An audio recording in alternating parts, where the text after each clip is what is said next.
যেখানে সেখানে উল্টে আছে গাড়ি, অধিকাংশ রাস্তা তলিয়ে গেছে পানিতে। আবার কোথাও ভূমিধসে ধসে গেছে বাঁধ, উপড়ে গেছে গাছ, প্লাবিত আবাসিক অঞ্চলও। ৩-৪ দিনের টানা বৃষ্টির পর ভারতের অন্তত ৫ রাজ্যের এখন এই একই পরিস্থিতি।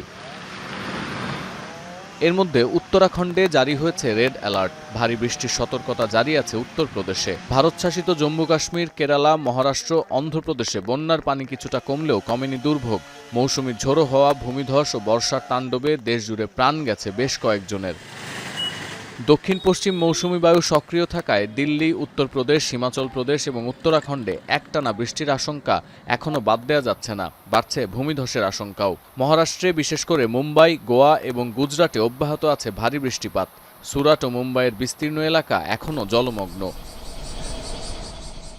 এদিকে ঘণ্টায় ১৬২ থেকে ২০০ কিলোমিটার বেগে পূর্ব এশিয়ার দ্বীপরাষ্ট্র তাইওয়ানের দিকে এগিয়ে আসছে শক্তিশালী সুপার টাইফুন বাভি। মূল ভূখণ্ডে আঘাত না হানলেও শুক্রবার সন্ধ্যা থেকে শনিবার পর্যন্ত দ্বীপটির উত্তর ও মধ্যাঞ্চলে মারাত্মক প্রভাব ফেলবে এই সুপার টাইফুন। ভারী বর্ষণের পাশাপাশি দেখা দিতে পারে আকস্মিক বন্যা।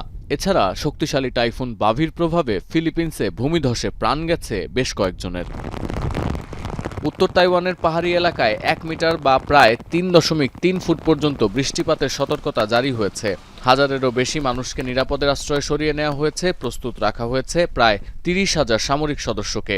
এছাড়াও সাময়িকভাবে বন্ধ আছে বিমান চলাচল এবং স্কুল ও অফিস ছুটি ঘোষণা করেছে প্রশাসন। টাইফুন বাভির কারণে জরুরি সতর্কতা জারি আছে পূর্ব এশিয়ার আরও ২ দেশ, জাপান এবং চীনেও। এর মধ্যে জাপানের ওয়াকিনাওয়ার বাসিন্দাদের সর্বোচ্চ সতর্ক থাকতে আহ্বান জানিয়েছে স্থানীয় প্রশাসন। এছাড়াও প্রতিকূল আবহাওয়া মোকাবিলায় প্রস্তুতি নিচ্ছেন পূর্ব চীনের ফুজিয়ানা প্রদেশের বাসিন্দারা।